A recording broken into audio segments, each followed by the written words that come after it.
Alors, je vous rappelle que l'objectif de ce webinaire est, dans le contexte de la sécheresse, de vous rappeler donc les règles applicables, de vous aider à décrypter l'arrêté préfectoral cadre sécheresse et plus spécifiquement de vous permettre de bien comprendre les mesures imposées selon les usages et les exemptions possibles face aux restrictions. Alors, vous avez sur votre écran le programme détaillé qui s'affiche et l'ensemble des points que nous allons aborder. Nous ferons également un point rapide en fin de réunion sur les perspectives et les moyens d'action concrets à mettre en place dans votre entreprise. Les présentations seront assurées par deux experts, Madame Myriam Crousier de l'unité gestion de l'eau de l'unité gestion de l'eau du service protection et gestion de l'environnement à la DDT de l'Ain et M. Nicolas Denis qui est adjoint au chef de l'unité départementale de l'Ain de la DREAL Auvergne-Rhône-Alpes. Je tiens à les remercier dès maintenant de leur présence à ce webinaire et de leur disponibilité dans la préparation de cet événement. Je vais maintenant passer la parole à M. Jean-François Muller pour quelques éléments de contexte sur la démarche sobriété et efficacité hydrique des entreprises. Bonjour à toutes et à tous. Permettez-moi de me présenter. Je m'appelle Jean-François Muller et c'est à double titre que j'ai le plaisir de vous accueillir aujourd'hui. Tout d'abord en qualité de membre de la Chambre de commerce et d'industrie de l'Ain, mais également en tant que dirigeant d'une entreprise dans le domaine de la métallurgie basée à Bourg-en-Bresse, en l'occurrence Ugitech, entreprise d'une centaine de personnes. Alors l'eau fait partie du patrimoine commun de la nation et n'est plus une ressource illimitée. La sécheresse exceptionnelle que l'on a connue de l'automne 2021 à l'été 2022 a montré, une fois de plus, l'existence de déséquilibres importants entre les usages et les ressources hydriques, avec des besoins d'accès à l'eau potable qui n'ont pas été garantis partout dans le département dans l'Ain. C'était peut-être une première, mais ça ne sera pas la dernière. En effet, c'est sous l'effet du changement climatique que ces épisodes de sécheresse vont devenir plus fréquents et probablement plus intenses. Nous devons collectivement anticiper ces évolutions et nous y préparer pour aller vers plus de sobriété et réduire notre vulnérabilité également. L'ensemble des usagers doit porter cet effort de sobriété de manière structurelle sur le long terme pour réduire les consommations tout au long de l'année et évidemment plus particulièrement en situation de crise. Alors je voulais d'abord vous féliciter car nous avons toutes et tous réussi à nous mobiliser très rapidement pour réduire nos consommations de gaz et d'électricité cet hiver et je pense que nous pouvons tous en être très fiers. Ayons le même enthousiasme, la même énergie pour nous mobiliser maintenant et durablement sur la préservation de la ressource en eau.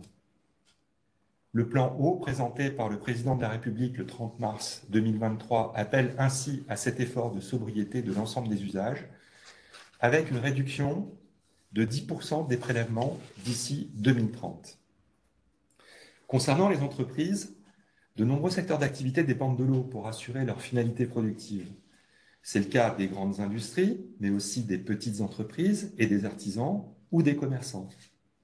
Face à ces contraintes, le rôle des pouvoirs publics et des représentants du monde économique est d'accompagner l'adaptation des entreprises pour une sobriété et une efficacité des usages de l'eau et l'amélioration de notre résilience face à la raréfaction de cette ressource, tout en prenant en compte les contraintes économiques.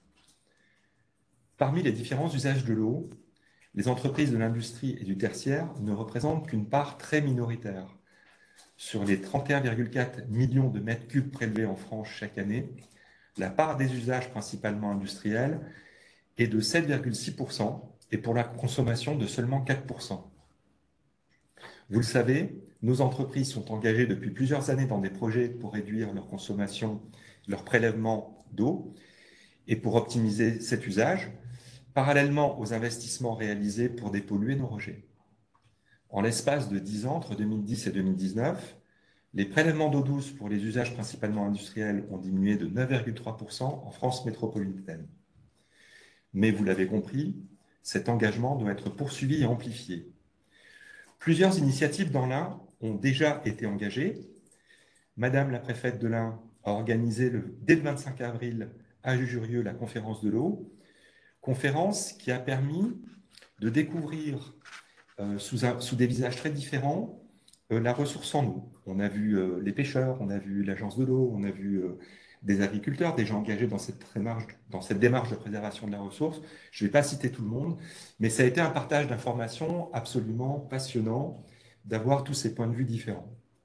Dans ce contexte, l'action régionale sobriété et efficacité hydrique des entreprises a été lancée officiellement par la préfète de région le 26 mai dernier. Son ambition est d'amplifier et de coordonner toutes les actions tendant à anticiper et maîtriser le risque pour les entreprises de la raréfaction de l'eau. Une deuxième initiative de Madame la préfète de l'Ain s'est tenue la semaine dernière, qui s'est intitulée les ateliers de l'eau, qui s'est déroulée le 20 juin. Il s'agissait cette fois de passer à l'action et aussi de poser quelques questions clés qui sont préliminaires au passage à l'action pour un certain nombre d'entreprises, notamment la question du financement. Ces actions visent 3 objectifs: l'amélioration du cadre réglementaire de la gestion de crise et des restrictions de prélèvement dans une logique d'équité régionale, l'identification et le partage des bonnes pratiques, la sensibilisation et l'accompagnement des entreprises, ainsi que le retour d'expérience à destination du niveau national. Le réseau des CCI est positionné en soutien de cette action de l'État, qui réunit tous les services de l'État concernés, mais aussi les organisations patronales et professionnelles, les chambres de métiers et de l'artisanat, et nous sommes engagés à mettre en œuvre des actions d'information, sensibilisation auprès des entreprises.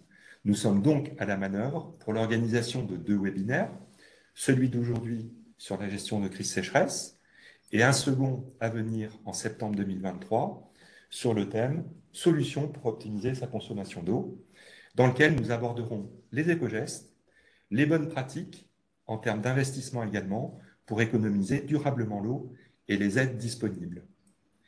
Les entreprises de l'Ain ont une capacité d'initiative et d'innovation extraordinaire. Un nouveau champ s'ouvre à nous. Je vous souhaite une très bonne réunion et passe la parole au service de l'État pour les présentations. Merci beaucoup. Alors, nous allons passer tout de suite la parole à Myriam Crousier de la DDT. Je vais lancer votre présentation pour la partager. Hop. Voilà, le temps que ça apparaisse.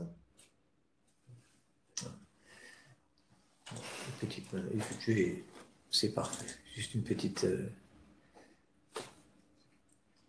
erreur de manipulation. Ça y est. C'est parfait. Madame Crousier, je vous laisse la parole. Bonjour à toutes et à tous. Donc, je suis Myriam Crousier. Je travaille à la direction départementale des territoires de l'Ain, donc au service protection et gestion de l'environnement, comme l'a rappelé Monsieur Glézal. Et donc, j'ai en charge la gestion de l'eau et, entre autres, dans ces missions, la gestion de la sécheresse dans le département. Donc, je vais vous expliquer rapidement comment est gérée la sécheresse dans le département, en commençant par replacer la gestion de la sécheresse dans le cadre juridique du dispositif. Donc, la gestion de la sécheresse est prévue par le Code de l'environnement. Donc, le Code de l'environnement prévoit que le préfet peut prendre des mesures de restriction des usages de l'eau en cas de période de sécheresse. Donc, au niveau national, pour essayer d'harmoniser les dispositions sur le territoire, on dispose d'un guide de mise en œuvre des mesures de restriction des usages de l'eau en période de sécheresse. Ce guide est paru en juin 2021. Il a été modifié cette année suite au retour d'expérience de la sécheresse 2022 qui avait été très importante. Donc, ce guide reprend essentiellement les mesures de restriction qu'on peut mettre en œuvre dans les départements. Donc, c'est les mesures minimales qu'on peut mettre en œuvre. On est à minima obligé de mettre en œuvre ces mesures et après, elles peuvent être renforcées. Donc, au niveau du bassin, donc, on a un arrêté relatif au renforcement de la coordination des mesures de gestion de sécheresse dans le bassin Rhône-Méditerranée. Donc, cet arrêté de 2021 a également été modifié en 2023. Donc, le bassin, pour simplement vous expliquer, la France est partagée en 6 bassins. Donc, le bassin qui nous concerne, le bassin Rhône-Méditerranée, prend tout le bassin versant du Rhône, donc depuis le lac Léman jusqu'à la Méditerranée, avec l'axe Saône aussi qui remonte jusqu'à Montbéliard. Donc, c'est à peu près 1/6 de la France. Donc, on a, par cet arrêté de bassin, donc renforce les mesures nationales et il y a encore un renforcement qui se fait par un cadrage régional, donc qui a été modifié en 2023 également. Donc, il nous faut, nous, travailler avec ces 3 documents pour définir la manière dont on va gérer la sécheresse dans le département. Donc, pour gérer la sécheresse, on met en place des arrêtés cadres, c'est-à-dire c'est le cadrage, c'est la règle du jeu. L'arrêté cadre, c'est la manière dont, après, en période de crise, on va déployer les mesures pour gérer la sécheresse.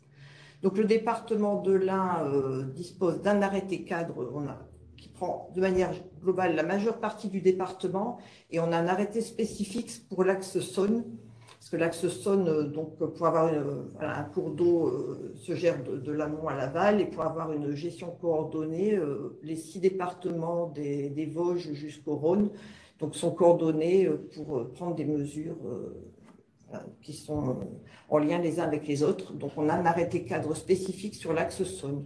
Donc effectivement, dans le département, on peut avoir 2 types de mesures de gestion de la sécheresse, celles qui prennent en compte la majeure partie du département et celles qui concernent l'axe Saône. Donc l'arrêté cadre, il définit les périmètres. Donc sur le département, on a des périmètres, ce n'est pas le cas sur l'ensemble, sur tous les départements, mais dans l'Ain, on a un périmètre pour les eaux superficielles et un périmètre pour les eaux souterraines. Donc on a sur le périmètre des eaux superficielles, on a ce qu'on appelle des zones d'alerte. Donc on a 5 zones d'alerte pour les eaux superficielles, une zone d'alerte rivière du Haut-Rhône, rivière du Bugey, rivière de Bresse et rivière de Dombes. Et en lien avec l'arrêté 4 de l'axe Saône, la zone d'alerte Saône-Aval. Donc au niveau des eaux souterraines, l'ensemble du département n'est pas couvert par des zones d'alerte parce qu'on a toute cette partie qui est en blanc, qui ne fait pas l'objet de nappes d'eau souterraines conséquentes. C'est-à-dire que sur la Bresse, on a très peu de ressources en eau souterraine et après, sur le Bugey, on a ce qu'on appelle des ressources karstiques, c'est-à-dire des zones, l'eau circule dans le calcaire, mais ce n'est pas une nappe qui peut être exploitée de manière homogène avec des impacts d'un prélèvement sur l'autre. C'est pour ça qu'on n'a pas mis de zone d'alerte eau souterraine sur le Bugey. Donc sur les eaux souterraines, on a une zone d'alerte sur le Pays de Gex, sur la basse vallée de l'Ain, sur la Dombe Nord, Dombe Sertine Nord, avec le couloir de Sertine, qui est un aquifère particulier, mais qui est en lien avec la nappe des cailloutis de la Dombe, sur la Dombe Sud, et on retrouve l'axe Saône-Aval.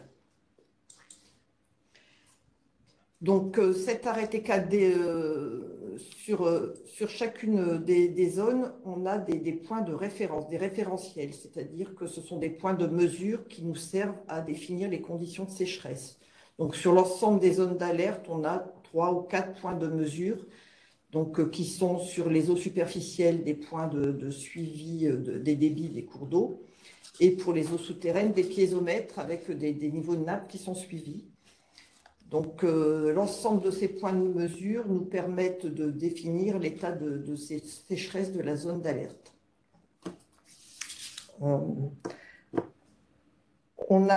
L'arrêté cadre définit également les niveaux de gravité de la sécheresse. Donc, ça, c'est homogène sur toute la France. On a 4 niveaux de gravité de sécheresse. On a un niveau de vigilance.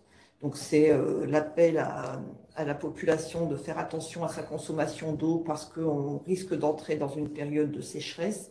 Et ensuite, on a 3 niveaux de gestion avec des restrictions, l'alerte renforcée et la crise, sachant que la crise, c'est le niveau optimum. C'est à partir du moment où on a des problèmes de sécurité publique, de salubrité publique et aussi des problèmes sur la ressource en eau potable. Un dernier point qui est géré dans l'arrêté 4, c'est la manière dont on gère la sécheresse dans le département, c'est-à-dire l'organe départemental qui gère la sécheresse. Donc, c'est le comité départemental ressources en eau. Donc, c'est un comité qui est piloté, présidé par la préfète, et donc qui regroupe 3 collèges, les services de l'État, les usagers et les collectivités. Donc, ce CDRE se réunit de différentes manières. Donc, il y a un comité plénier et un comité restreint. Donc, le comité de plénier gère plutôt le suivi structurel de la ressource en eau, c'est-à-dire la manière dont on peut faire des économies d'eau, et fait aussi un point, pour ce qui nous concerne pour la sécheresse, 2 fois par an. En fin d'étiage, on fait un bilan de la gestion de la sécheresse sur la période estivale, et puis en fin d'hiver, un bilan de la recharge hivernale. Donc ça, c'est un comité qui regroupe à peu près 70 personnes. Et pour le travail au jour le jour du suivi conjoncturel de la sécheresse, quand on passe en crise sécheresse, on a un comité restreint, donc un comité limité, regroupé autour de 10 à 15 personnes, donc un comité restreint qui est dédié à la gestion conjoncturelle de la sécheresse, qui regroupe encore l'ensemble des 3 corps, services de l'État, usagers, collectivités, à peu près dans la même proportion que le comité plénier. Et donc, c'est ce comité qui se réunit en période de sécheresse. On a eu la première réunion du comité restreint il y a une quinzaine de jours. On va avoir la deuxième réunion ce jeudi. Donc, c'est vraiment le comité opérationnel qui fait un état de la ressource en eau pour proposer à Madame la préfète éventuellement des mesures un renforcement des mesures de gestion qui sont en place, ou éventuellement un allègement si la situation s'améliore. Donc, je vais vous expliquer maintenant les bases sur lesquelles les propositions de placer certains secteurs de l'Ain en situation de sécheresse, la manière dont on travaille. Donc, ce sont les points qui sont examinés au comité départemental ressources en eau restreint. Donc, tout déjà pour faciliter le travail du comité restreint dédié à la gestion de la sécheresse, on établit au niveau de la DDT toutes les semaines une note de situation hebdomadaire. Donc, toutes les semaines, l'ensemble des membres du CDRE a à disposition un état de la ressource en eau sur le département. Donc, cette note, qui est le document d'analyse pour proposer des mesures de restriction ou d'assouplissement, donc comprend 4 grandes parties. Donc, on a les conditions et prévisions météorologiques.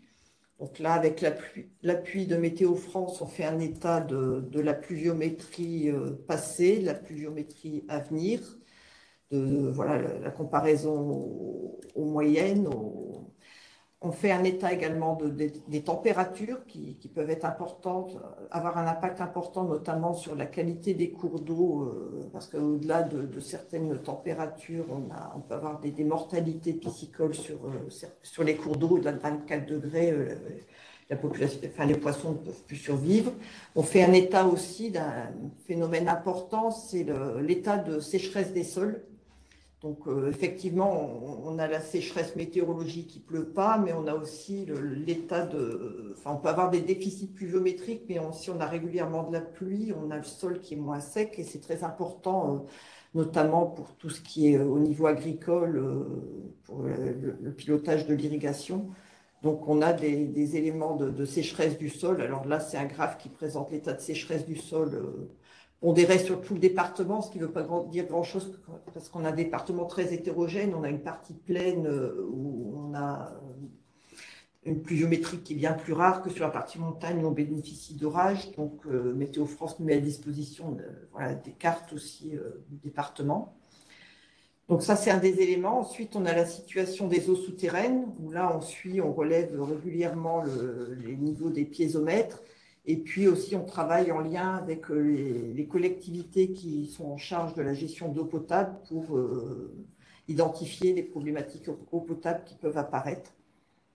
On a la situation des eaux superficielles.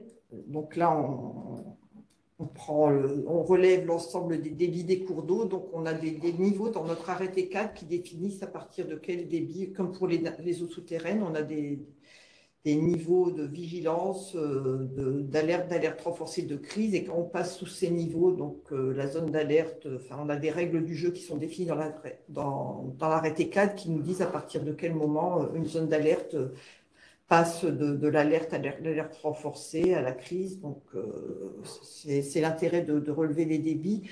Pour établir la situation des eaux superficielles, on s'appuie également sur les acteurs de terrain, donc ce qu'on appelle les structures gémapiennes. C'est les structures donc ce sont des collectivités qui ont en charge la gestion de l'eau et des milieux aquatiques, également de la prévention des inondations. Donc ces structures qui sont réparties sur l'ensemble du département nous font état de la ressource, enfin de l'état des cours d'eau, essentiellement des eaux superficielles sur leur secteur. Et puis, on a aussi un élément important, bien spécifique au département de l'Ain, l'état de recharge, enfin, de remplissage des plans d'eau sur la Dombe, parce que sur la Dombe, enfin, vous n'êtes pas sans savoir qu'on a une activité piscicole importante et que des faibles niveaux des étangs peuvent entraîner des mortalités sur les étangs et sur la production piscicole. Donc, c'est un élément qu'on suit également. Et puis, un dernier point, on regarde la situation des départements limitrophes, notamment pour les eaux superficielles. Alors nous, on a un département où on est limité par l'axe Saône, le Rhône. Donc, mais sur le flanc nord et sur le flanc est, on peut avoir sur le flanc nord essentiellement, on peut avoir des cours d'eau qui prennent leur source dans le département de l'Ain et qui se terminent en Saône-et-Loire ou qui commencent dans le Jura et qui poursuivent dans l'Ain. Donc, on fait une coordination avec les départements limitrophes pour avoir une homogénéité des mesures de gestion que l'on met en place. Voilà, donc fort de ces éléments, on définit le niveau de gestion des zones d'alerte. Donc actuellement, pour les eaux superficielles, donc, nous sommes en vigilance sur les rivières de Dombes et en alerte sur les rivières de Bresse et sur la Saône aval. Sur le Bugey et le Haut-Rhône qui ont bénéficié d'orages courant du mois de mai, pour l'instant, la situation reste correcte, même si les débits sont bas.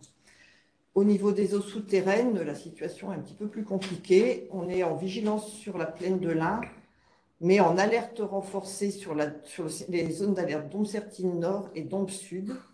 Donc depuis déjà très longtemps, en fait, sur le Dombes Sud, ça n'a même pas arrêté de l'hiver. Hein. On a un gros problème de recharge de la nappe du sud de la Dombe qui est en baisse depuis 2015 et qui ne se recharge pas. Donc on a des études qui sont en cours pour essayer d'identifier l'origine de cette baisse et aussi de trouver des solutions pour essayer de l'enrayer.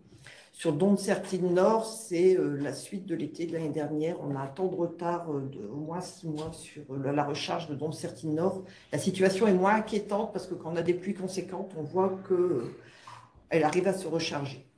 Et puis, on a la Saône aval qui est en alerte. Donc, voilà les mesures qui sont en vigueur depuis le 16 juin et qui peuvent être amenées à évoluer prochainement à la suite du CDRE restreint qui va avoir lieu jeudi prochain. Voilà, donc pour la situation, pour trouver l'info, vous avez plusieurs canaux. Donc, il y a déjà l'arrêté préfectoral est diffusé par la DDT à toutes les collectivités, l'ensemble des membres du CDRE, aux représentants des professionnels. Les chambres consulaires nous aident grandement en faisant un relais de ces informations. Et on a aussi quelques professionnels à qui on communique l'information et qui relaient auprès de leurs adhérents.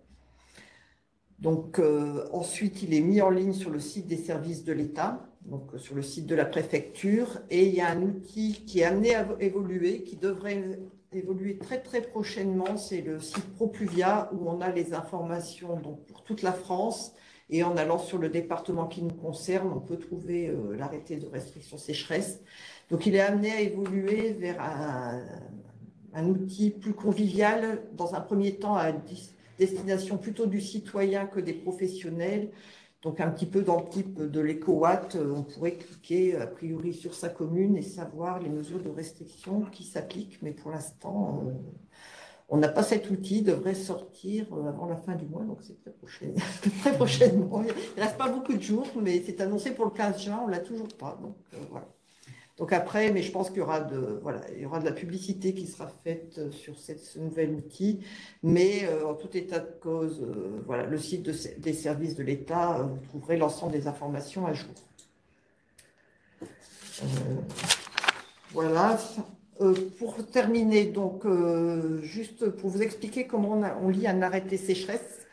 Donc sur un arrêté sécheresse, ce qui est important, c'est 2 annexes. L'annexe où vous avez une liste des communes, de toutes les communes du département, avec la référence à leur zone d'alerte et le niveau de gravité qui s'applique. Donc si vous prélevez dans les eaux superficielles, à Ambérieu, en Bugey, vous êtes en alerte renforcée. Si vous prélevez dans les eaux souterraines, vous devez appliquer les mesures du niveau d'alerte. Et si vous utilisez de l'eau potable, là, il y a une distinction qui a été faite depuis cette année entre les usages économiques et les usages domestiques. Donc, les usages économiques, en fait, présentent le même niveau de gravité que les eaux souterraines, parce que l'eau potable vient dans le département que des eaux souterraines. On n'a pas d'eau potable qui vient des eaux superficielles. Donc, voilà, on a fait ce choix pour que le niveau de gravité soit vraiment en lien avec l'origine de l'eau.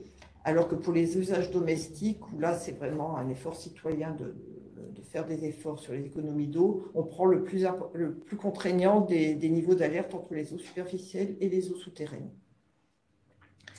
Et ensuite, donc on se réfère à l'annexe mesures de restriction dans la zone d'alerte. Alors, comme on a la Sonaval qui n'a pas tout à fait les mêmes mesures de restriction que le reste du département, on a une annexe mesures de restriction Sonaval et mesures de restriction pour le reste du département de l'Ain.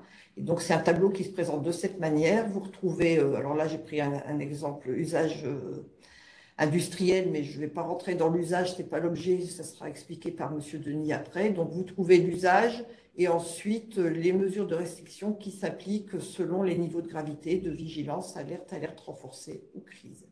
Et puis aussi à qui elles s'appliquent, donc aux particuliers, aux entreprises, aux collectivités ou au monde agricole. Donc chaque arrêté de restriction est fait sur cette base et voilà, le plus important à consulter, ce sont ces 2 annexes. Voilà, j'en ai terminé. Merci beaucoup. Parfait, on est parfaitement dans le timing. Merci beaucoup, Madame Crousier. Alors, on va tout de suite faire le lien avec l'intervention de Nicolas Denis de Ladréal, qui va du coup continuer sur maintenant le contenu et les spécificités de l'arrêté. Je change juste la présentation.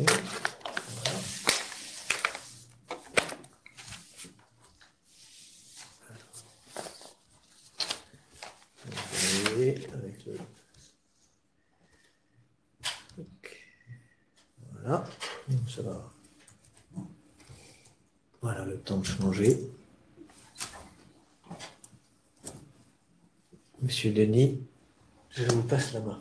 Merci, Monsieur Glézal. Messieurs, bonsoir. Donc, je vais tâcher de vous expliquer comment est-ce que l'ensemble des éléments qui viennent de vous être présentés par Madame Crousier sera déployé au sein du monde économique au sens large. Je commencerai par un petit rappel et je commencerai par être désagréable puisque ces valeurs sont valables depuis l'année dernière et devraient être mises en place déjà depuis l'année dernière. Donc, le régime général de l'arrêté 4 sécheresse, en seuil d'alerte, c'est une réduction de la consommation d'eau de 25%. Seuil d'alerte renforcé, donc c'est le cas, je vous le rappelle, sur au moins, enfin actuellement sur 2 nappes souterraines, Dôme Sertine Nord et Dôme Sud, c'est une réduction de la consommation d'eau de 50%. Et quand on atteint le seuil de crise, c'est un arrêt pur et net des prélèvements.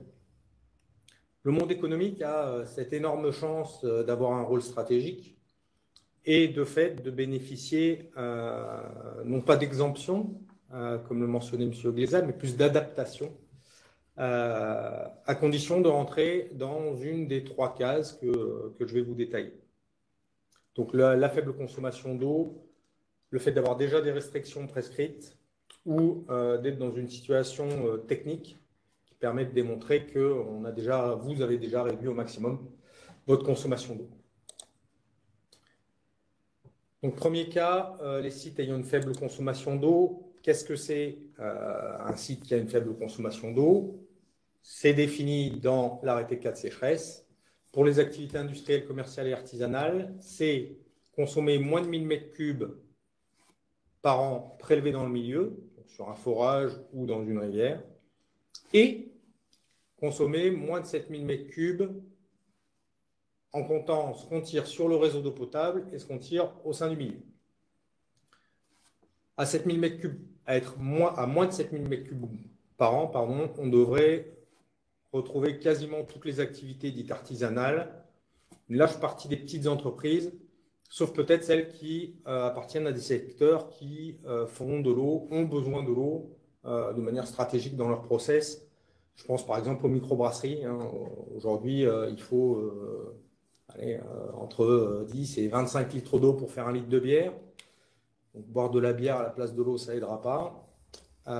Les activités de laverie industrielle, toutes ces activités pour lesquelles l'eau a un caractère stratégique. Bien évidemment, et ça je vous le dis en prévision d'éventuelles actions de contrôle, il faut pouvoir justifier qu'on est un petit consommateur. Et donc il est communément admis au sein des services de contrôle que les factures d'eau des 3 dernières années sont suffisantes pour démontrer qu'on est dans le cas du petit consommateur. Très bien, je suis petit consommateur. Est-ce que ça veut dire que je peux faire n'importe quoi? La réponse est tellement évidente. La réponse est non. Pour les petits consommateurs, il y a dans l'arrêté 4 sécheresse aussi des obligations réglementaires. Une première, et j'insiste sur cette première parce que les contrôles que nous avons pu mener ont démontré qu'elle n'était pas systématiquement mise en œuvre, c'est la mise en place d'un registre hebdomadaire des prélèvements, et ce, dès le seuil de vigilance. Et l'idée, c'est de pouvoir démontrer que je suis conscient du problème, j'ai pris en main le sujet et je suis capable de démontrer que je suis conscient qu'on est en période de sécheresse et je n'augmente pas, bien qu'étant petit consommateur, je n'augmente pas ma consommation semaine après semaine. Je continue à suivre ce paramètre-là dans le cadre de mon activité et il est maîtrisé. Donc ça, c'est dès le seuil de vigilance. Ensuite, il y a la mise en œuvre de dispositions au moins temporaires de réduction des prélèvements et une limitation au maximum de sa consommation d'eau en seuil d'alerte et en seuil d'alerte renforcé. On pourra avoir des opérations, si je parle de l'activité, je vais dire, à la personne, hein, petite activité artisanat, on pourra être sur des mesures où je m'assure que mes employés ferment le robinet d'eau entre 2 activités, entre 2 actions. Je vais prendre un exemple un peu simpliste, vous m'en excuserez. Je suis coiffeur, et ben, je m'assure que au bac où je nettoie les cheveux de mes clients, et ben, le robinet est fermé au moment où je suis en train de passer le shampoing sur la tête de mon client. C'est très basique, mais chaque litre d'eau qui n'est pas pompé dans le milieu, c'est un litre d'eau qui reste disponible et c'est gagné. Et puis, là aussi, j'attire votre attention sur le report des opérations exceptionnelles qui peuvent être consommatrices d'eau et génératrices d'eau polluée. On va parler là des opérations de lavage à grande eau des ateliers, des vidanges de cuves pour nettoyage d'entretien ou des grosses opérations de maintenance. J'insiste sur ce point-là parce que généralement, ces opérations-là, vous les faites durant les congés d'été, quand la production n'est plus la priorité numéro 1 du moment. Et du coup, pas de bol, généralement, c'est aussi pendant ces périodes-là qu'on est en situation d'alerte ou d'alerte renforcée sécheresse. Donc, il va falloir apprendre à reporter ces opérations, à les programmer, à les anticiper. Donc, si je synthétise pour les petits consommateurs, donc l'attendu, c'est justifier son niveau de consommation, vous le ferez grâce à vos factures, mettre en place un relevé hebdomadaire et ce, dès le seuil de vigilance. Donc ça veut dire bien évidemment avoir au moins un compteur sur son installation. Vous verrez dans la suite de mon exposé qu'on va rapidement vous inviter à en mettre en place plusieurs pour pouvoir être pertinent sur la qualification de votre niveau de consommation et de qu'est-ce que je fais de l'eau que je prélève. Réduire temporairement les prélèvements d'eau, ça veut dire connaître ses postes de consommation et anticiper les mesures de restriction pour ne pas se retrouver pénalisé dans sa production.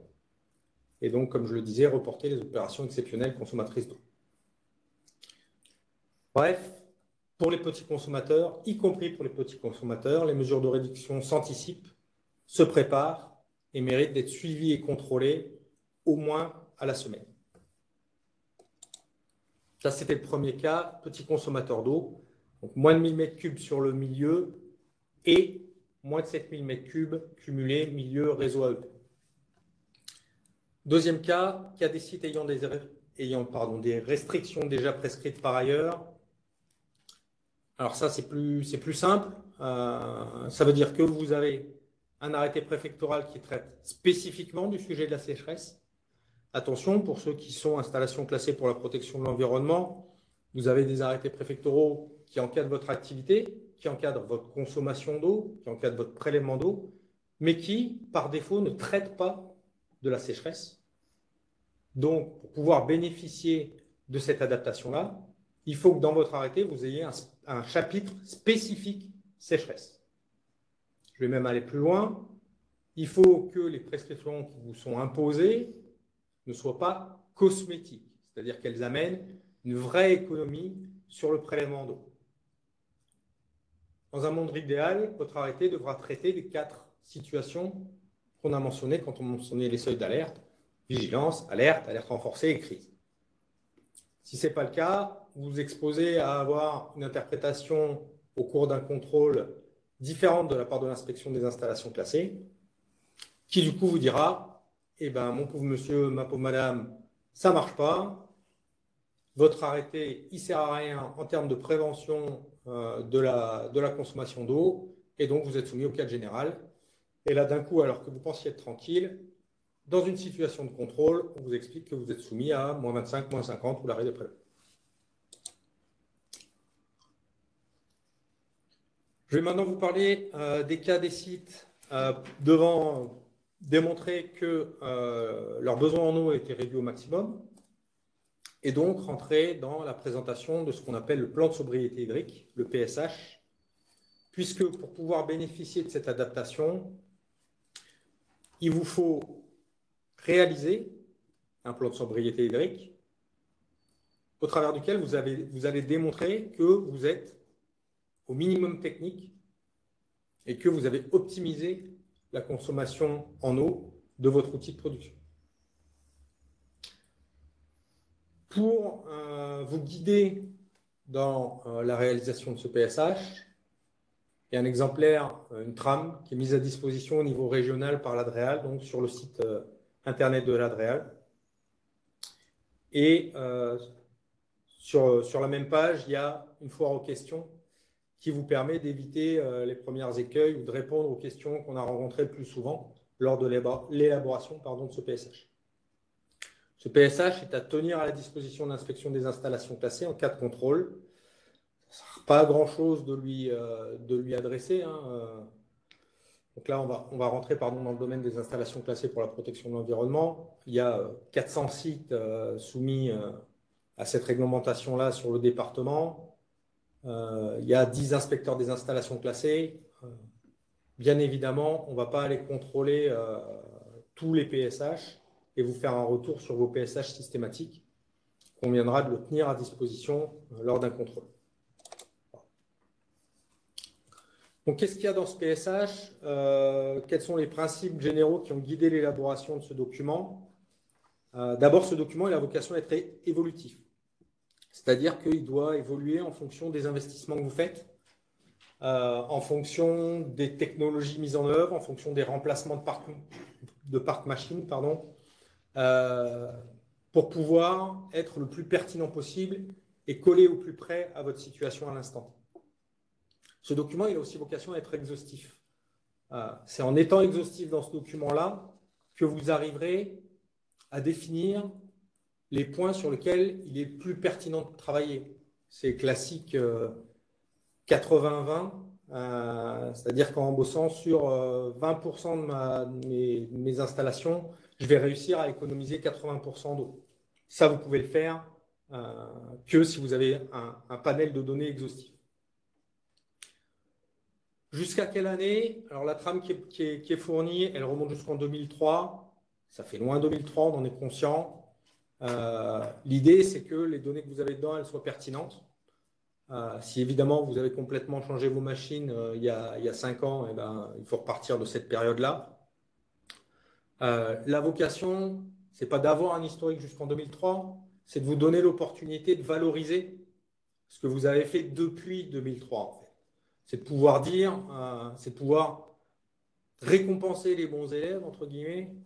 C'est-à-dire qu'un industriel qui n'a pas attendu qu'on soit en situation de sécheresse et qui a déjà pris à son compte le sujet de l'eau, qui a déjà investi et qui a diminué de 50% ses consommations par rapport à 2015, il faut qu'on puisse valoriser ça, il faut que vous puissiez valoriser ça auprès des services de l'État qui sont en contrôle et que ce soit retenu pour déterminer si oui ou non vous êtes ce que je me permettrais de qualifier un bon élève.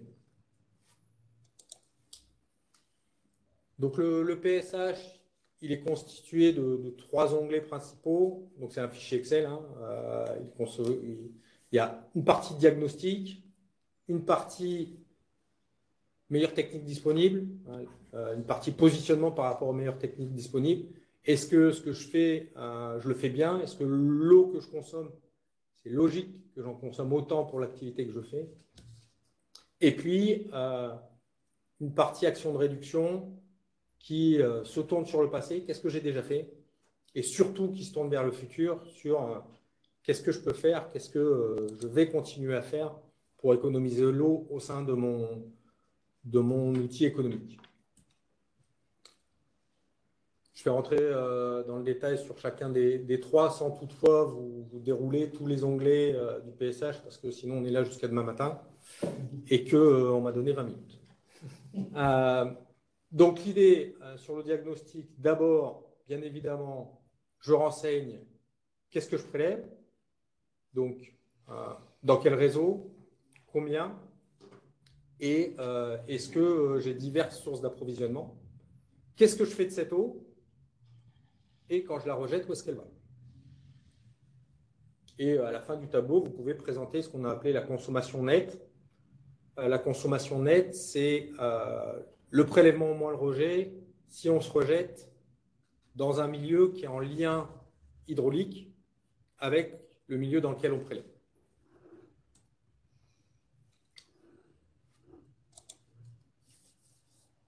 Donc sur la partie diagnostic, je renseigne donc le type d'alimentation, je vous l'ai dit, eau potable, eau souterraine, eau de surface.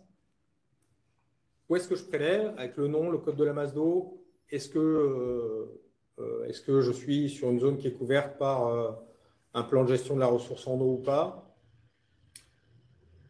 J'expose à l'inspection quelles sont les éventuelles caractéristiques de mon prélèvement, quels sont les moyens de prélèvement que j'ai à ma disposition, le débit technique de mes pompes, le débit autorisé dans mon arrêté préfectoral quand j'en ai un, comment je suis organisé pour relever mes compteurs, est-ce que ma consommation elle est identique toute l'année, est-ce que parce que je suis fabricant de glace, je fabrique plus en hiver et j'en vends plus en été, et du coup je prélève moins d'eau. Si je mets de l'eau en bouteille, je mets plus d'eau en bouteille l'été parce que c'est là que les gens ont soif et boivent, etc. Un onglet évolution de la consommation de l'eau avec des systèmes de calcul automatique pour avoir quelques graphes. À quoi sert l'eau que je prélève? Et c'est un point important parce que c'est généralement sur ce chapitre-là que vous arriverez à travailler pour réduire votre consommation d'eau. Et enfin, où est-ce que je la rejette? Comme je disais, le prélèvement net et un schéma ou un bilan hydraulique. Donc, il est indispensable que vous précisiez le nom dans lequel vous faites votre prélèvement, puisque c'est ça qui vous permet de savoir dans quelle zone d'alerte vous êtes et du coup, à quelles restrictions vous êtes soumis. Et puis, pour les prélèvements, donc, on essaye d'aller du plus large au plus détaillé, c'est-à-dire le plus large, c'est le compteur général entrée usine, et le plus détaillé, ça peut être jusqu'à la consommation d'une machine spécifique, puisque j'ai mis des compteurs jusque-là. Vous avez la possibilité, dans le modèle qui vous est fourni, d'aller jusqu'au compteur d'une machine, si vous le souhaitez, en rajoutant des colonnes, pour être le plus précis possible. Sinon, vous pouvez également effectivement travailler avec une seule colonne qui est la colonne globale, malheureusement, ça démontre quand même une connaissance limitée de vos besoins, de votre utilisation de l'eau, et généralement, ce n'est pas bon signe. Les volumes d'eau prélevés sont à fournir en mètres cubes par an, puisque c'est le critère qui est retenu pour déterminer si on est petit ou grand consommateur. Le schéma bilan hydrique, l'idée, c'est bien d'avoir, là encore, un diagramme, un schéma qui représente l'utilisation de l'eau au sein de votre entreprise. Est-ce que j'utilise de l'eau directement prélevée au réseau, ou est-ce que j'ai déjà avancé sur le sujet et j'ai mis en place des boucles de réutilisation, des modes d'alimentation alternatifs? Je pense à l'usage des eaux pluviales qui sont éventuellement captées. Est-ce que l'eau propre que je peux être amené à utiliser quand je fais des tests hydrauliques d'un appareil, quand je fais des tests de mes réseaux incendie, j'ai déjà travaillé à leur réinjection dans mon réseau ou dans la cuve pour pouvoir ne pas les rejeter bêtement au milieu et les réutiliser. Les données attendues à minima, c'est bien sûr les flux entrants et sortants. Si possible, par type d'eau, et avec sur ce schéma bilan hydrique une représentation des différents compteurs et des différents flux. Ça, c'était la partie diagnostic. Cette partie diagnostic, son objectif, c'est de vous permettre de savoir pourquoi vous prélevez l'eau, où est-ce que vous envoyez cette eau et comment vous l'utilisez. Une fois que vous savez ça, vous êtes en capacité de faire ce qu'on a appelé le positionnement par rapport à l'état de l'art ou aux meilleures techniques disponibles pour les consommations d'eau quand elles existent. Je me penche tout de suite sur les meilleures techniques disponibles. Donc, on est dans un cas particulier. On est sur des sites particuliers qu'on appelle IED. C'est des sites sur lesquels il y a des documents qu'on appelle les BREF, les Best References, qui sont des documents européens qui disent pour tel type d'activité, au niveau européen, on sait qu'il y a des machines qui permettent de descendre à tel niveau de consommation d'eau. C'est vraiment une niche, hein, ça représente peu d'établissements sur le département, donc je ne m'étendrai pas dessus. Mais ces documents-là, ils ont deux gros avantages. Un, ils vous donnent des valeurs de consommation spécifiques, des mètres cubes par degré d'eau gagnée sur les installations de refroidissement, des mètres cubes par superficie par superficie traitée dans les installations de traitement de surface. Donc c'est quelque chose de très intéressant.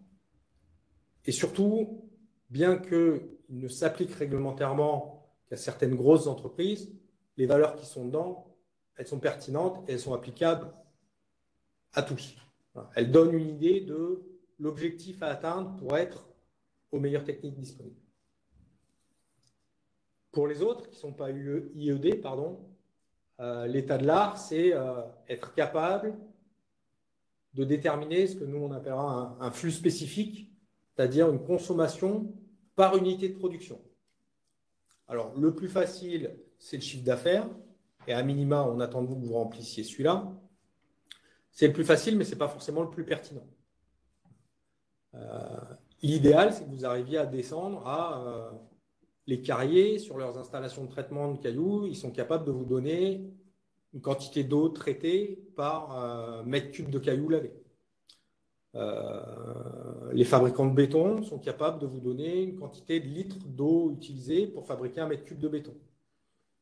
Et ces valeurs-là, elles sont connues, elles sont partagées par la branche professionnelle, et du coup, elles permettent à l'exploitant de se dire « je suis bon, je suis très bon, je suis dans la fourchette moyenne », ou alors « je consomme plus que mon petit concurrent ou que mon collègue ». C'est pas normal. Est-ce que c'est mon installation qui déconne? Est-ce que c'est mon employé qui déconne parce qu'il oublie de fermer le robinet? Est-ce que c'est parce que j'offre à mes clients la possibilité de laver à grandes eaux les toupies quand ils débarquent sur mon site que j'ai un compteur qui explose? peut y avoir plein de solutions. Elles ont surtout vocation à être des marqueurs de performance de vos installations et à vous permettre de vous positionner par rapport à une moyenne et à savoir si, sur ce sujet-là, sur cette installation-là, sur cette machine-là, il y a une marge de progrès à faire ou pas. Vous remarquerez que, bien que je n'ai pas participé au webinaire sur l'énergie, on ne doit pas être loin du discours qui vous a été tenu sur l'énergie et sur l'optimisation énergétique de vos outils de production. Et puis, sur le positionnement par rapport à l'état de l'art, il convient aussi de préciser ce qui a été fait sur chaque poste. Préciser si, et encore je dis si, je suis gentil, je devrais plutôt dire quand, de quand datent les dernières actions de détection de fuite. C'est tout bête, mais aujourd'hui, l'année dernière, on a encore eu de gros industriels, hein, je ne parle pas d'artisans, de gros industriels qui ont découvert que leur réseau était fuyard et qui ont économisé, une fois les travaux faits, plusieurs centaines de mètres cubes sur l'année. Alors que tout à chacun, tout citoyen, on n'accepterait pas d'avoir une fuite qui nous fait perdre 10 litres d'eau par jour dans notre réseau parce que quand la facture arriverait, on tirerait un peu la gueule. Donc, soit on sort la grosse machinerie et on fait de la détection de fuite en faisant appel à un prestataire avec des machines spécifiques pour le faire, soit, et je me permets la petite astuce, soit on a la chance de travailler qu'en semaine, et du coup, le vendredi, quand on ferme, on va jeter un coup d'œil au compteur, on le note, et puis lundi, quand on vient ouvrir, on regarde le même compteur, et s'il a bougé, ce n'est pas bon signe. Normalement, il n'y avait personne le week-end, donc c'est que vous avez une fuite sur votre réseau, et ça, c'est déjà une information importante dans les actions de réduction de ces consommations d'eau. Et puis après, donc sur la consommation d'eau, c'est ce que je disais tout à l'heure, on essaye de descendre jusqu'à la machine, enfin le plus bas possible, à une échelle pertinente, pour se réinterroger sur sa consommation, son niveau de consommation d'eau, et est-ce que c'est pertinent, est-ce que c'est normal que cette machine-là consomme autant d'eau. Je vous rappelle que la consommation d'eau sur certaines machines, ça fait partie aussi des données techniques qui vous sont fournies par celui qui vous a vendu la machine. Donc ça peut aussi être des informations techniques intéressantes à recouper. Le troisième onglet de ce PSH, c'est les actions de réduction et de prélèvement déjà engagées. Donc ce qu'on attend là aussi, l'idée c'est je l'ai déjà dit, c'est de valoriser ce que vous avez déjà fait. Donc lister les actions déjà réalisées. Si vous prétendez à une adaptation sans avoir fait d'action de réduction, ça va être compliqué. Et puis, n'hésitez pas à lister, je vous l'ai dit, le passé, mais aussi surtout le présent et le futur, ce que vous avez à l'étude ou ce que vous avez en projet. Ça permettra aux organismes de contrôle de constater que vous êtes dans une démarche proactive et que vous avez pris le sujet à bras-le-corps. Voilà un petit exemple de type d'action, soit réalisée, soit prospective. Donc sur le site qui était là, et en 2016, il y a une sensibilisation du personnel sur les bonnes pratiques, les éco-gestes. Il y a une séparation des réseaux en 2018, le remplacement de tours aéro en 2020. Et là, on a vu que c'est des actions passées, on a chiffré les consommations d'eau. Donc là, dans notre exemple, il y a 8% de consommation d'eau en moins pour un investissement de 30 000 euros. Et du coup, un ratio de consommation qui a été revu à la baisse. Et puis, sur 2024, une étude technico-économique avec un objectif de 10% d'économie d'eau pour encore venir faire baisser ce ratio. Et puis ensuite, donc ça, c'est ce qui a déjà été fait, c'est les actions de réduction structurelles. Et puis après, il y a le conjoncturel. Je suis rentré en situation de sécheresse. Qu'est-ce que je peux encore faire pour encore réduire ma consommation d'eau? Donc là, on va arriver à des choses un peu plus poussées sur le report d'opérations de contrôle, par exemple. On va dire, pendant ces périodes-là, j'arrête de faire de la surqualité sur le contrôle de mes installations d'incendie et mes groupes motopompes. J'arrête de faire de la surqualité et de les faire tourner toutes les semaines. Je les fais une fois tous les 15 jours, une fois tous les mois. Je me rapproche de mon prestat qui me confirme que ça reste pertinent pour garantir l'efficacité du système. Et puis, j'économise ça. Et puis, on peut pousser jusqu'à carrément la modification du process, des choix de production différents, certaines gammes de produits que je décide de plus faire parce que ce sont les plus consommatrices d'eau, ou repenser son calendrier de production en transférant ces gammes-là sur des périodes moins sous pression hydrique dans l'année pour garder sur l'été des périodes plus complexes. Vous trouverez dans ce document-là quelques aides aussi dans les onglets qui sont fournis, donc les codes des masses d'eau, les zones d'arrêté de cas de sécheresse et les zones qui sont régies par des PSGRE. Je vous l'ai déjà dit, je réitère, il y a une foire aux questions qui est également disponible sur l'internet de la DREL.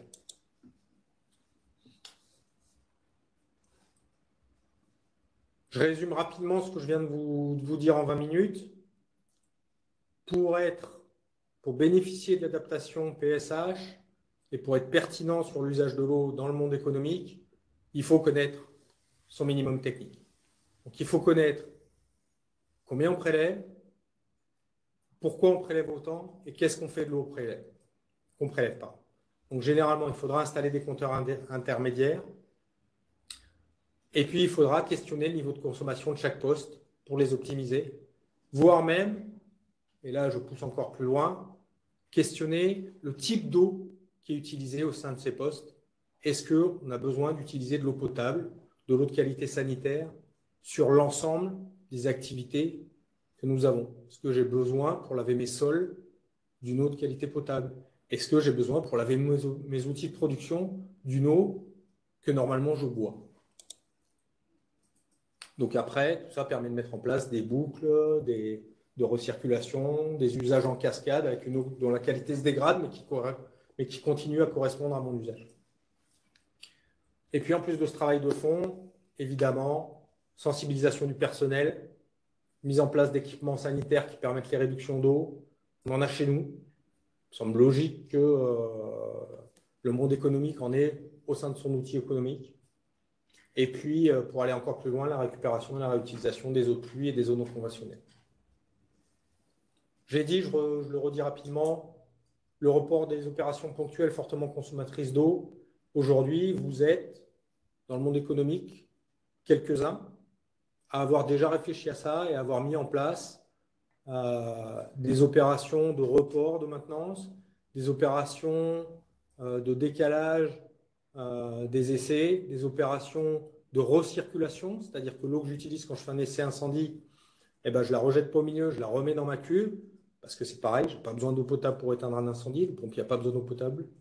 Voire même, en opération de contrôle, on a rencontré un industriel qui a arrêté de vidanger ses cuves pour faire l'entretien et la maintenance de sa cuve. Il emploie une société qui utilise des plongeurs. Donc la cuve est en eau et ce sont les plongeurs qui viennent nettoyer l'intérieur de la cuve. Quand on est sur une cuve de 400 mètres cubes, ça commence à avoir un intérêt. J'ai commencé en étant désagréable, je finirai en étant désagréable et en vous rappelant ce que vous encourez en cas de contrôle qui mènerait à un non-respect de l'arrêté de cas de sécheresse. Alors qui contrôle, ça dépend du client. Pour les particuliers, généralement, c'est l'OFB. Pour le monde industriel un peu plus gros, ICPE, c'est soit la police de l'eau DTT, soit l'UD de Réal. Pour, je ne l'ai pas mentionné, vous m'en excuserez, pour les industries agroalimentaires, c'est la DDPP qui fait office d'inspection installation classée. Voire dans certains cas, sur certaines parties de l'arrêté de cas de sécheresse, ce sont les maires qui ont le pouvoir de police. Qu'est-ce qui est contrôlé? Bien évidemment, le respect des prescriptions et donc la mise en place des mesures de réduction. Et pour ce qui nous concerne des DT ou des DREAL, les ouvrages de prélèvement, puisque ces derniers sont aussi réglementés. Et qu'est-ce que je risque? Parce que c'est ça le plus important.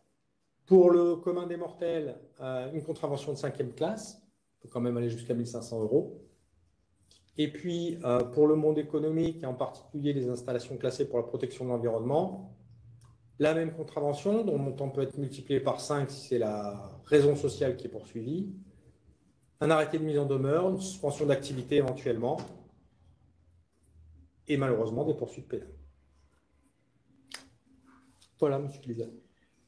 Merci beaucoup, Monsieur Denis.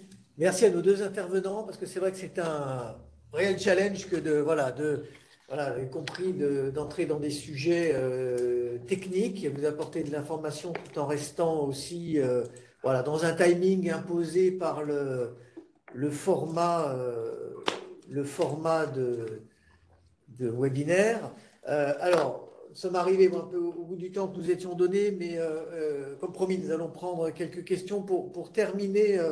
Encore un mot, un peu de perspective et d'ouverture, mais je serai volontairement rapide parce que, effectivement nos intervenants sont déjà rentrés sur un certain nombre de sujets, notamment au niveau des outils et des actions possibles.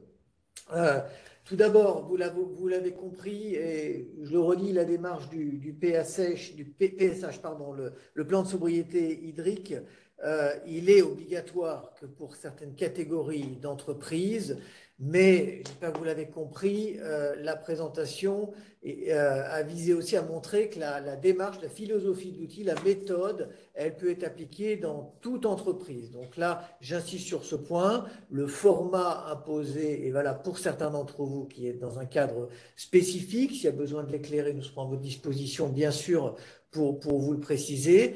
Un certain nombre d'entre vous, je pense notamment à des commerçants, des artisans, petits consommateurs, ne seront pas directement contraints, et je vous rassure, à l'application de cet outil dans son état détaillé. Mais encore une fois, la méthodologie, la philosophie, l'approche est vraiment à travailler et à appliquer, bien sûr, dans votre secteur d'activité avec des adaptations. Nous sommes là au niveau des équipes de la CCI et bien sûr en lien avec les services de l'État pour aussi vous aider dans le déploiement de cet outil.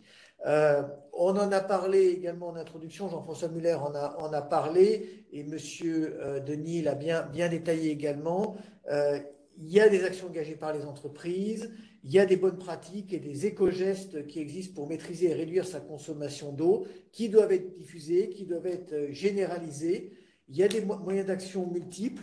Nous organiserons, comme indiqué également tout à l'heure, un webinaire dédié à la rentrée. Alors certainement, il y aura 2 webinaires régionaux. Il y en aura un qui sera plutôt dédié aux activités industrielles et assimilées, et un autre sur la partie plus au commerce, artisan, café, hôtel, restaurant, voilà, activités plus spécifiques ou de petite taille. Il y aura un webinaire dédié, mais pour pas rappeler, encore une fois, M. Denis est rentré bien dans le détail, vous avez sous les yeux quelques pistes à travailler. La première, c'est un peu un leitmotiv à la CCI, on parlait tout à l'heure de l'énergie, c'est connaître pour améliorer. D'abord savoir ce que vous consommez, donc mettre en place des compteurs, des sous-compteurs aux différents postes de consommation pour réaliser des cartographies, des consommations globales, spécifiques, par machine, par atelier, faire des bilans hydrauliques, de façon effectivement à identifier les meilleures solutions de réduction de la consommation d'eau. C'est bien sûr éviter le gaspillage, faire la chasse aux fuites, sensibiliser vos salariés, vos collaborateurs aux économies d'eau, travailler sur la sobriété en réduisant vos consommations d'eau aux usages essentiels. Encore une fois, c'est des bonnes pratiques évidentes, mais qu'il convient de rappeler. Réaliser des investissements dans du matériel performant pour votre process, les opérations de nettoyage. Veillez notamment à vous poser cette question quand vous allez renouveler et remplacer du matériel. Pour certaines activités, des approches, je dirais évidemment, de mise en place de mousseurs, de robinets poussoirs, de châteaux à double débit, voilà, là aussi applicable à un certain nombre d'activités. Et bien sûr, ça a été également évoqué, ce que j'ai appelé diversifier l'origine de l'eau, c'est travailler ensuite sur la récupération et la valorisation des eaux pluviales, sur la réutilisation des eaux usées. Voilà. Les pistes d'action sont multiples.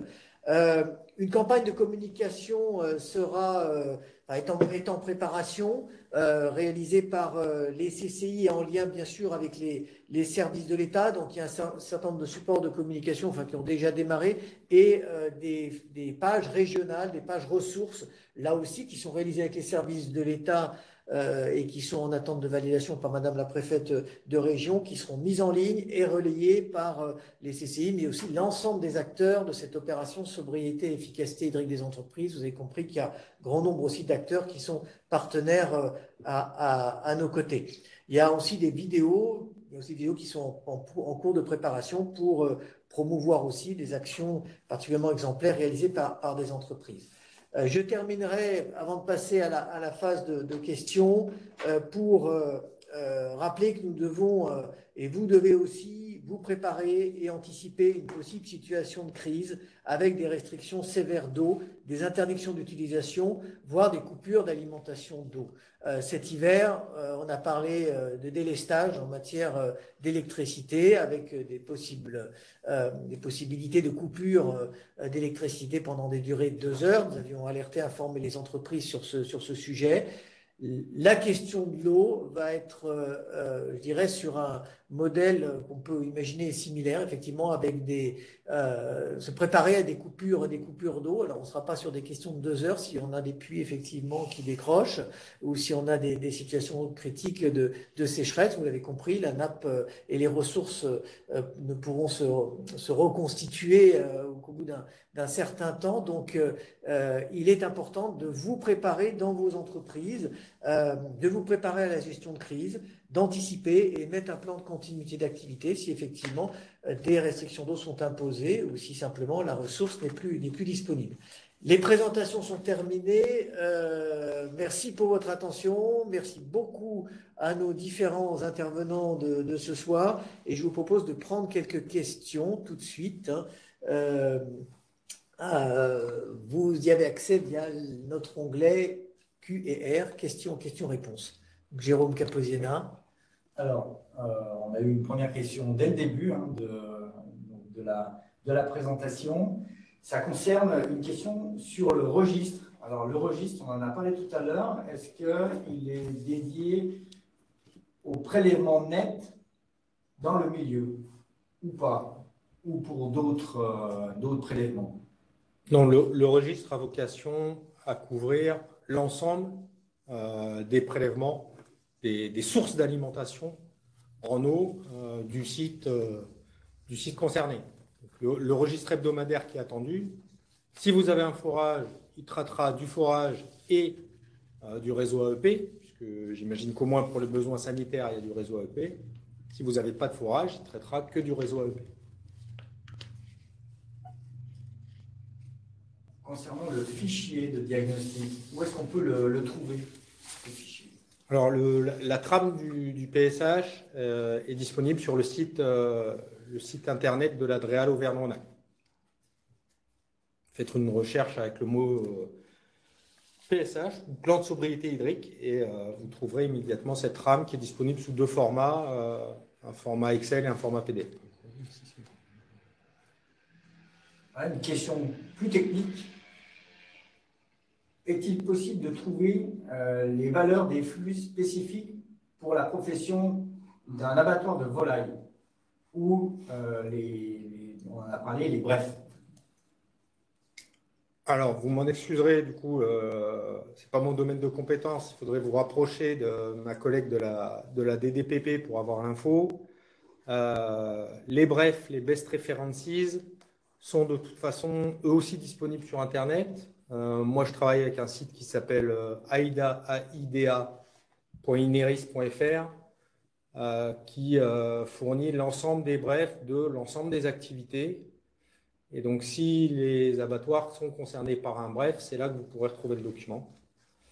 Je vous conseille d'aller voir les documents, plutôt les conclusions du bref, parce que sinon, vous allez vous lancer dans un document de 600 pages et vous allez vous y perdre.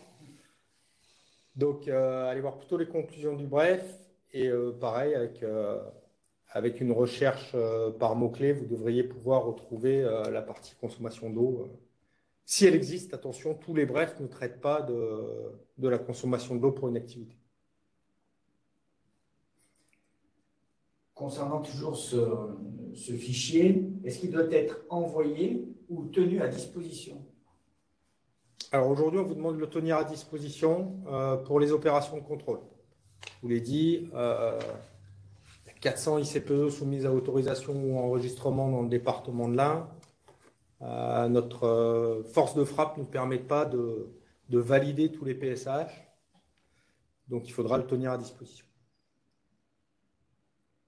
C'est une question là, il me semble qu'on a répondu d'ailleurs tout à l'heure. C'est pour les IA, quel est mon organisme de référence? Pour les industries agroalimentaires, c'est la Direction départementale de la protection des populations, la DDPP, qui est votre organisme de contrôle. Pourquoi ne réfléchissons-nous pas à ces questions au moment de la construction d'un outil de production? C'est ce que j'ai fait, je retranscris un petit peu la question, hein. C'est ce que j'ai fait en récupérant les eaux de pluie sur mon toit. Les architectes ont beaucoup de mal à mettre en œuvre ces demandes et l'État ne fait rien pour changer les choses. Effectivement, hein, comme tous les sujets, si le sujet est pris en compte dès la conception de l'outil industriel, c'est plus facile. Aujourd'hui, on valorise les actions de réutilisation de l'eau. Il est vrai que la réutilisation de ce qu'on appelle les eaux conventionnelles ou les eaux grises est un sujet à part entière, hein. Aujourd'hui, pour pouvoir réutiliser les eaux grises, il faut avoir une dérogation préfectorale. Les textes qui autorisent l'utilisation de ces eaux grises, c'est 3 usages. C'est l'arrosage des espaces verts, c'est l'usage, ça ne doit même pas être l'usage en eau s'il doit y avoir l'usage en eau pour les sanitaires. Et vous m'excuserez, j'ai oublié le troisième. Le plan eau prévoit une nouvelle réglementation pour assouplir ces usages d'eau grise et permettre un usage plus général de l'eau en fonction du besoin et de la qualité qui correspond aux besoins. Peut-être pour compléter, on voit effectivement aujourd'hui se développer un certain nombre d'initiatives, effectivement, notamment sur des nouveaux bâtiments, hein, sur de la récupération des eaux pluviales pour des utilisations sanitaires, voire des utilisations de process ou de nettoyage. Ça a été rappelé tout à l'heure, on est aussi face à une situation inédite, hein, qui amène aussi aujourd'hui à des mesures et à une mobilisation forte de l'ensemble des acteurs. Aujourd'hui, effectivement, là aussi, sur la réutilisation de l'eau, la réglementation encadre aussi les choses parce qu'il ne s'agirait pas non plus du fait d'une urgence de faire n'importe quoi. Et puis évidemment, il y a des questions de santé des personnes, de sécurité de l'environnement. Voilà, donc il y a le cadre réglementaire qui encadre tous ces aspects. Néanmoins, il est important que nous puissions aussi faire remonter d'éventuelles, je dirais, incohérences ou points d'amélioration plutôt, notamment dans la réglementation. Donc là aussi, n'hésitez pas à nous faire part si vous avez des points de blocage, parce que c'est un moment aussi pour les faire remonter, les partager, trouver aussi des éléments de solutions qui répondent à tous les enjeux. Les choses évoluent vite, il y a des dispositifs mis en place en termes d'aide financière. Alors on en parlera aussi lors du webinaire solutions avec les aides de l'Agence de l'eau, dans le cadre aussi de France 2030, des dispositifs qui peuvent être mobilisés. Donc là, voilà, il y a aussi un certain nombre d'outils mis en place par l'État ou d'autres organismes, des organismes étatiques qui peuvent effectivement apporter un appui dans le cadre de vos démarches. Donc on est là aussi pour vous écouter et vous aider à en bénéficier. Alors, est-ce qu'il y a une date butoir pour le PSH, notamment parce que là, nous sommes dans une période de congé? Il y avait l'année dernière, il y a un proverbe qui dit le meilleur moment pour planter un arbre, c'était il y a 20 ans. Le deuxième meilleur moment pour planter un arbre, c'est maintenant. Donc, les dates butoirs à proprement parler, non, il n'y en a pas. C'est l'arrêté cadre sécheresse qui s'applique et le PSH vous permet de bénéficier d'une adaptation. En cas de contrôle, si vous n'avez pas de PSH et que vous n'avez pas avancé sur le sujet, vous ne convaincrez pas votre organisme de contrôle que vous avez pris le sujet à bras le corps Et du coup, il y aura d'autres choix que de vous imposer de respecter les mesures de restriction qui sont dans l'arrêté 4 sécheresse. L'idée, c'est vraiment d'être en capacité de démontrer que vous êtes dans une démarche proactive et que vous avez pris le sujet à bras-le-corps. Il n'y a pas de date butoir, mais le plus tôt sera le mieux. Comment se passent les réductions de consommation imposées dans le cadre du démarrage d'une nouvelle activité commerciale? C'est une excellente question. C'est une excellente question. Je vais vous faire une réponse de Normand, une réponse un peu faux cul. Puisque c'est une nouvelle activité, elle devrait être aux meilleures techniques disponibles. Donc, en cherchant un peu dans la littérature, vous devriez pouvoir démontrer que votre niveau de consommation d'eau est conforme à ce qui se fait de mieux actuellement, et donc même si vous n'avez pas un PSH à proprement parler, vous êtes déjà à l'état de l'art.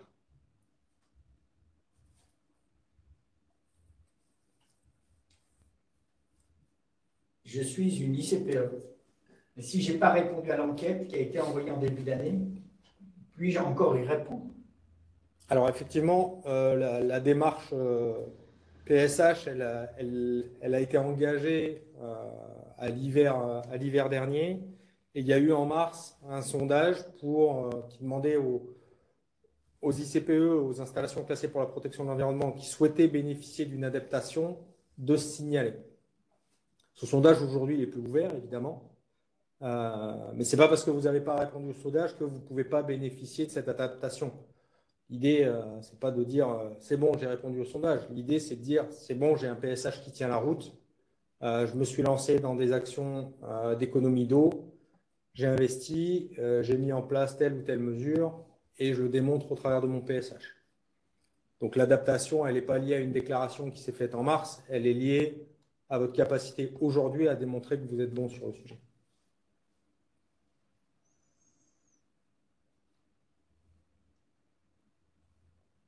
Pas d'autres questions. Non. Mais écoutez, je pense qu'on a voilà, il est 18h22. Est-ce que l'un ou l'une d'entre vous avez un complément? Encore une fois, le webinaire d'aujourd'hui a pour objectif d'apporter une information, voilà, à la fois rapide, synthétique. Tout n'a pas pu être traité. Je crois que l'ensemble des acteurs autour et des interlocuteurs autour de la table, nous sommes à votre disposition pour vous conseiller, renseigner. Alors, vous conseillez bien sûr les services de l'État avec la casquette, et ça t'a bien précisé aussi, de contrôle. Mais vous avez la possibilité d'avoir voilà, une multiplicité d'interlocuteurs. N'hésitez pas à nous contacter pour des éléments d'éclairage complémentaires. On donne rendez-vous donc très, très vite à travers les outils de communication, à travers le webinaire de la rentrée, mais d'ici là déjà à travers nos différentes communications sur le sujet. Je remercie encore une fois l'ensemble de nos intervenants, Jean-François Muller, voilà, encore une fois membre chef d'entreprise et membre de la CCI, engagé bénévolement au sein de la Chambre, Myriam Crousier de la DDT et Nicolas Denis de l'Adréal. Merci, et Jérôme Caposiena, bien sûr, un conseiller au sein de la CCI qui a fait un travail ce soir, qui nous a appuyé sur la réalisation technique de ce webinaire. Merci, on vous souhaite une très bonne soirée. Donc, nous vous enverrons le lien vers le replay, les présentations par mail. Je propose aussi de vous envoyer, aussi l'arrêté sécheresse. Voilà, la dernière version de l'arrêté sécheresse, le lien, le modèle de PSH, et puis le lien AIDA Ineris également que vous avez cité, monsieur Denis. Nous vous ferons un mail récapitulatif et nous vous envoyons tout cela rapidement. Merci pour votre attention et votre participation. Au revoir.